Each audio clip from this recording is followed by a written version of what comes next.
Three Little Javelinas by Susan Lowell. Once upon a time, way out in a desert, there were three little javelinas. Javelinas are wild, hairy, southwestern cousins of pigs. Their heads were hairy, the backs were hairy, and their whole bony legs, all the way down to their little hooves, were very hairy, but their snouts were very soft and pink. One day, the three little javelinas trotted away to seek their fortunes. In this hot, dry land, the sky was almost blue. Deep, steep purple mountains looked down on the desert where cactus forest grew. Soon the little javelinas came to each one went a different way. The first little javelina wandered lazily along. He didn't see a dust storm whirling across the desert until it caught him. The whirlwind blew away and left the first little javelina sitting on a heap of tumbleweeds, brushing himself off. He said, "I'll build a house with them." And in no time at all, he did. Then came along a coyote. He ran through the desert so quickly and so quietly that he was almost invisible. In fact, the only one of the coyote's many magical tricks. He laughed when he saw the tumbleweed house, and he smelled the javelina inside. A tender, juicy piggy, he thought. Coyote was tired of eating mice and rabbits. He called out sweetly, little pig, come let me in." "Not by the hair on my chinny chin chin," shouted the first javelina.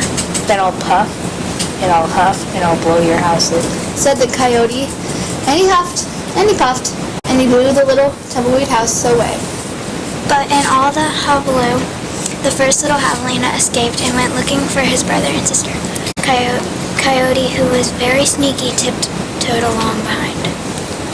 The second little javelina walked for miles among giant cactuses called cigarros. They held their ripe red fruit high in the sky, but they made almost no shade, and the little javelina grew hot.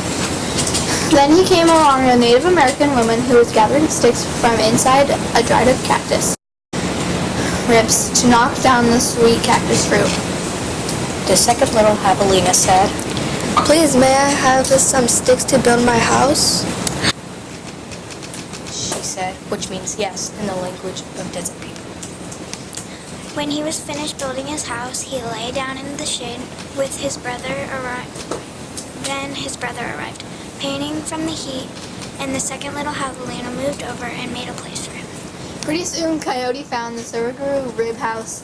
He used his magic to make his voice sound just like another javelina. Little pig, let me come in." He called, but the little javelinas were suspicious. The second one cried, "No, not by the hair on my chinny chin chin," thought Coyote. Then Coyote smiled, showing all his sharp teeth. "I'll huff, and I'll puff, and I'll blow your house in." So he huffed and he puffed, and all the Suruguru ribs came tumbling down. But the two little javelinas escaped into the desert.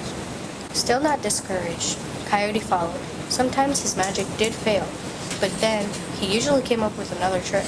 She saw a snake sliding by smoothly as oil. A hawk floated around and around above her. Then she came to a place where a man was making adobe bricks from mud and straw. The bricks lay on the ground baking in the hot sun. The third little javelina thought for a moment and said, "May I please have a few adobes to build a house?" "See," answered the man, which means yes in Spanish, the brickmaker's language. So the third little javelina built herself a solid little adobe house, cool in the summer and warm in the winter. when her brothers found her, she welcomed them in and locked the door behind them. Coyote followed the trail. Little pig, let me come in," he called. Three little javelinas looked out the window. This time, Coyote pretended to be very old and weak, with no teeth and a sore paw. But they were not fooled. "No, not by the hair on my chinny chin chin," called back the third little javelina. "Then I'll huff, and I'll puff, and I'll blow your house in," said Coyote. He grinned, thinking of the wild pig dinner to come. "Just try it," shouted the third little javelina. So Coyote huffed and puffed, but the adobe bricks did not budge. Again, Coyote tried. "I'll huff, and I'll puff, and I'll blow your house in." The three little javelinas covered their hairy ears, but nothing happened. The javelinas peeked out the window. The tip of the coyote's raggedy tail whistled right past their noses. He was climbing upon the tin roof. Next, Coyote used his magic to make himself very skinny. "The stovepipe!" gasped the third little javelina. Quickly, she lighted a fire in her wood stove. What a feast it will be, Coyote said to himself. He squeezed into the stovepipe. I'll think I'll eat them with red-hot chili sauce. Whoosh, sizzle, sizzle. Then the three little javelinas heard an amazing noise. It was not a bark, it was not a crackle, it was not a howl, it was not a scream. It was all of those sounds together. Yip, yap, yeep, yow.